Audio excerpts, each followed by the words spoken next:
It's a 22 Ford Maverick.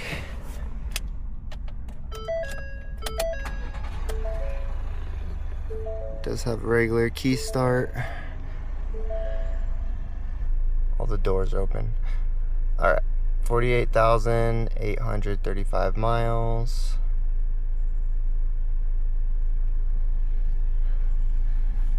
I have a MagSafe phone holder right there. This does have the digital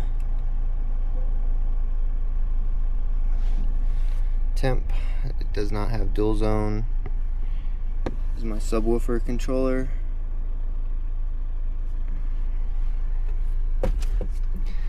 Center console vault with a 4-pin lock.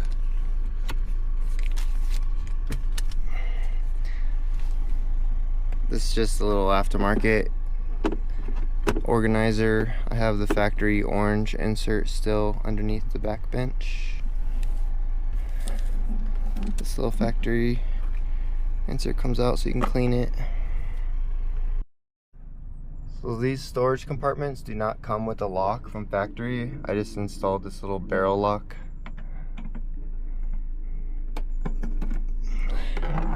And I got a little air compressor down there with a switch.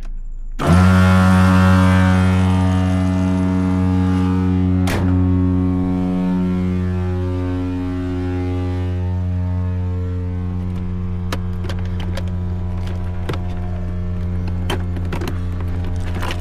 normally keep my air hose in the glove box with an air chuck, pressure gauge for the bikes.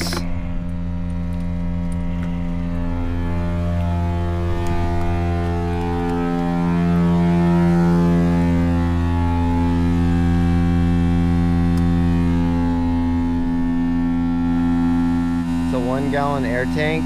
Once it fills up to, it's like either 90 psi or 100 psi, the air compressor will cut off automatically. There you go. There's the little air chuck. It just has a rubber cap to keep the dirt out of it. Here's the air chuck. I have the industrial air chucks. Plug that in.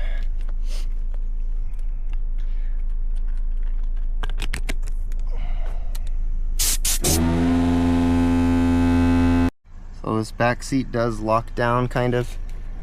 You have to pull this tab and then it'll lock up in place. I do have my custom Scar VD8 subwoofer and fiberglass enclosure that I made. The build video is in the link for that. Those are just some factory accessories that came with it. The cup holder, the storage organizer. This is an aftermarket one right here. The back does have the full length WeatherTech floor mats. It goes all the way across the center. It's one piece. The kiddos in the back get a USB-C, USB-A, and a regular 120 wall outlet. The front seats also have WeatherTech floor mats that snap in to the factory locations. Again, aftermarket insert, subwoofer controller, cigarette outlet, 12-volt outlet for the dash cam. I'll leave that in there. This wire is ran through this A-pillar and under the dash. The front doors also have upgraded speakers. The video is in the link as well for those. To open the hood, you pull twice.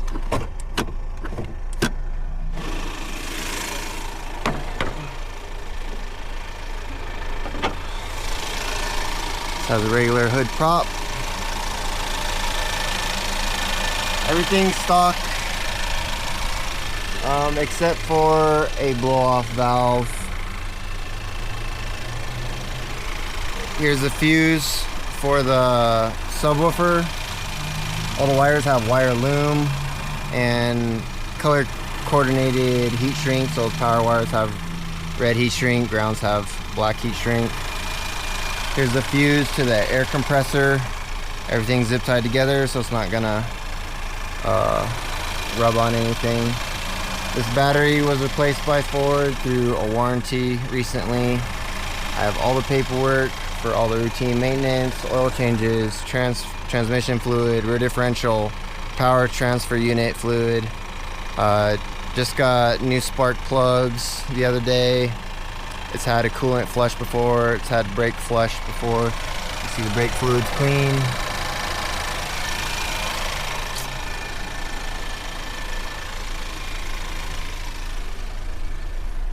It does have a stubby antenna,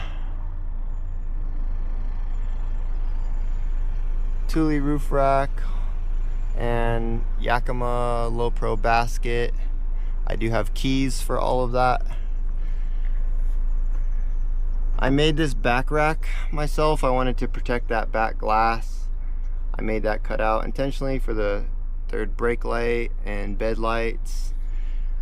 Because it mounts to the rail, there's no drilling in the bedside right here.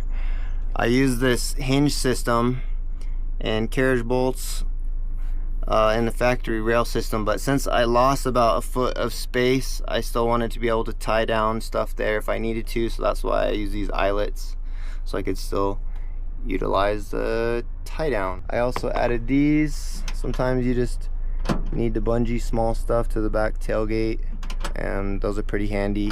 This whole panel comes off and it's hollow underneath here. Some people convert that to like a storage cubby or something. These all have nylon nuts on the back, so these aren't ever going to back out. This is XLT with FX4 package, max tow package. We have recovery hooks in the front. These are 255 75 17s, which is basically a 32-inch tire. This is the second set I've had on this truck. I swapped them out immediately when I bought the truck. I lifted it. That video is in the link as well. That got a ton of views. These are slightly too big. You can see back here. I'll try to shine a light on it. All right, see that little bit of rubbing? After almost 50,000 miles, that's all it is. It barely touches. Once it touches, you can actually turn past it, so it's not like the tires restrict the turn radius. You just hear kind of the annoying rub. I didn't want to go down to a 31 just because I love the stance and aesthetics of it. It drives great in the snow. I have no problems with it. I can still make a U-turn without it rubbing. You just kind of have to know where to stop turning. But if that did annoy you, you just have to go down to a 31. But again, almost 50,000 miles on this size tire, and it is very livable. So I wouldn't change them because they look awesome. This is how they should have looked from the factory, in my opinion. These are just stickers, so if you wanted to remove these little inlays, those could come out. And just wipe it off with some alcohol to get the residue off. Oh yeah, I almost forgot. So the hood actually does have Raptor bed liner, color matched cactus gray. So the paint code, exterior paint, NE is Ford's factory paint code for cactus gray. I've wanted to spray a whole vehicle in Raptor bed liner. I have a 60-gallon air compressor that I was gonna spray a red van, a lifted van I had with 35s on it. Never got around to it. I've done a ton of black Raptor things. Raptor liner is awesome. I intended to do the roof as well, along with the hood, just for some extra like hail protection, but it was kind of just a project I wanted to try. But so far it is super durable, especially with the hail we get in Colorado Springs. But I like it. I hope somebody likes it and appreciates it. It really does give you some extra armor. My red van, I did have the roof, the hood, the grill, and the bumpers Raptor lined 3 days before a huge hailstorm a long time ago. The right side of the van looked like Swiss cheese. The hood, the roof, the bumpers, and the grill were absolutely perfect. So that was a proof to me that that was a good product. This is the first time I've tried color match Raptor, but I like it. I'll also show you where the amp is. So there's a little tab right here. Pull that. This whole thing drops down. I have a matched SCAR RP350 1D, so it's a Class D amplifier.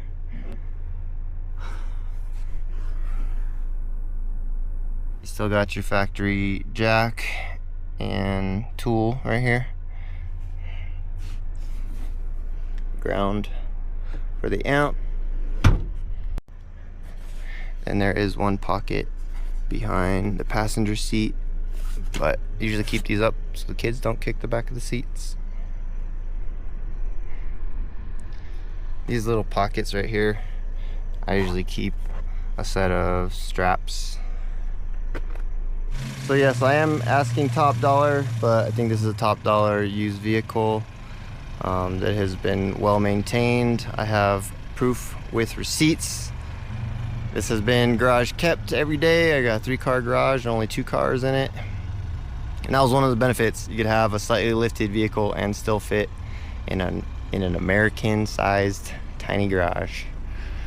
Anyways, if you got questions, reach out to me. I'll keep the accessories on it. A lot of people take everything off when they're selling it. I'll leave the roof rails. I'll leave the basket. I'll leave the bike racks. I'll leave the back rack. Onboard air obviously isn't going anywhere. You have airbags in there. I'll even give you the air hose and air chuck. Subwoofer is staying. All those little accessories, the baskets, the little rear cubby divider, and the center console vault.